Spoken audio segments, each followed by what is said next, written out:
வணக்கம். அஸ்ஸலாமு அலைக்கும். எம்பிபி கவர்மெண்ட் ஆட்சிக்கு வந்து கிட்டத்தட்ட 3 மாதம் ஆக போகுதுண்ணே. எலெக்ஷன் நடந்து பார்லிமெண்ட் எலெக்ஷன் வந்து ஒரு மாதம் ஆக போகுது. இப்போ பிஹெச்டி, ப்ராஃப், இன்ஜினியர், டிகிரி அதெல்லாம் கொஸ்டின் ஆகுது.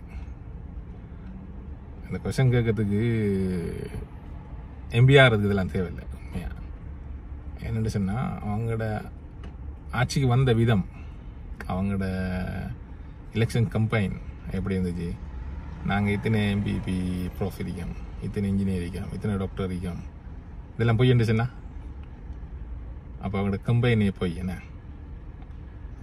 அதுக்கு ஜனாதிபதி ஓகே, அவர் ஒரு திடமான ஒரு நல்ல ஜனாதிபதி, நல்ல ஒரு அரசியல்வாதி, நல்ல ஜனாதிபதி சொல்கிறதுக்கு இன்னும் காலம் இருக்கு. இப்போ என்ன செய்யணும் மனுஷன்னா, மொழிகி பூசுறாக்கள், போட் போட்டாக்கள், ஓகே போட் போட்டோம், விஷயம் முடிஞ்சு. ஆனால் பிள்ளைண்டாப்பில் தானே நம்மளோட வீட்டை, நம்மளோட பிள்ளைகள் பொசிஷன் என்ன செய்வோம், நம்ம அந்த பிள்ளைகளுக்கு கண்டிப்போம். அப்போ அதுக்காக நம்ம ஓட் போட்டுட்டோம், நம்மளோட பிள்ளை பொய் சொல்லுது என்று சொல்லி போட்டு தலையை திராவி விடுற இல்லை. ஓட் போட்டுட்டோம், எஸ் அவங்க பொய் சொல்லிக்காங்க, பிள்ளை சொல்லிக்காங்க, அந்த பிள்ளையை திருத்தணும். ஓகே, ஒரு கல்வி களவு அல்லது கல்வி கொள்ளை என்றது நாட்டில் கிரைம் என்ன. அந்த கிரைமுக்குரிய கூலியை, அதுக்குரிய பனிஷ்மெண்ட்டை கவர்மெண்ட் ஊடாக இல்லாட்டி கவர்மெண்ட் நான் கவர்மெண்ட் ஆக்கள் செஞ்சு அவருக்கு பனிஷ் பண்ணிட்டு மற்றது கொண்டு போகிறாங்க. இது இல்லை ஒரு நல்ல விஷயம். என்னென்னு சொன்னால்,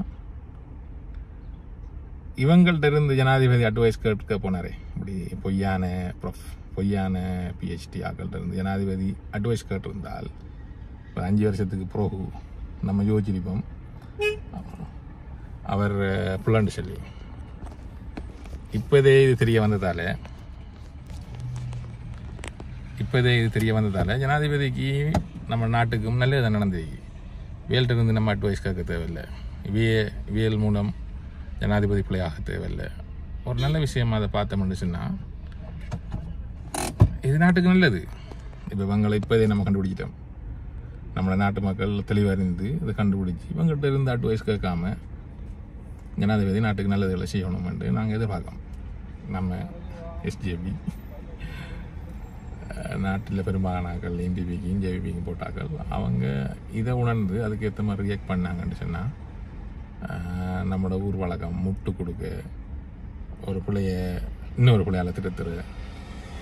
இப்போ ஒரு பிள்ளை ஒருவர் செஞ்சால் ஏன் அவரும் செஞ்சான் தானே கண்ணால், அதுக்கு தானே நீங்கள் வந்த திருத்துறதுக்கு. அப்போ நீங்களும் வந்து அந்த பிள்ளைய செய்கிறேன்னு சொன்னால் அப்போ நீங்கள் வந்ததில் நோக்கம் என்ன? அப்படி இல்லையா? அந்த கேள்வி கேட்டால் இப்போ பொய் சொல்லி பட்டம் இவடத்தை வந்துருந்துச்சுன்னா இவர் களவெடுக்க மாட்டார், வேறு நாட்டுக்கு துரோகம் செய்ய மாட்டார் என்று சொல்லி எப்படி நம்புகிற நம்பிக்கைத்தன்மை எங்கே இருக்கி? அப்படியெல்லாம் யோசிக்கக்கூடாது நம்ம. அப்போ நாட்டுக்கு நல்லது நடக்கணும்னு சொன்னால் இந்த களவுகள், உள்ளுக்கு இருக்க களவு, வெளியால் இருக்க களவு, வெளிநாட்டில் இருக்க களவு, படிச்சேண்டு போய் சின்ன களவு, எல்லா களவும் இல்லாமல் யார் செஞ்சாலும் சரி, சஜித் வந்து செஞ்சாலும் சரி, ஹரிஷா வந்து செஞ்சாலும் சரி, அனுரவ் வந்து செஞ்சாலும் சரிதான், பிள்ளை தான், அவ்வளோதான் உலகம். அப்போ அந்த விஷயத்தை நம்ம எல்லாரும் ஒன்றுபட்டு இந்த பிள்ளைகளை கண்டுபிடிச்சி இவ்விடத்தையே போய் சொல்லி இந்த இடத்துக்கு வந்திருக்காங்கன்னு சொன்னால் இவங்களால் நாட்டுக்கு இன்னும் நமக்கு நல்லா நடக்க போகுது.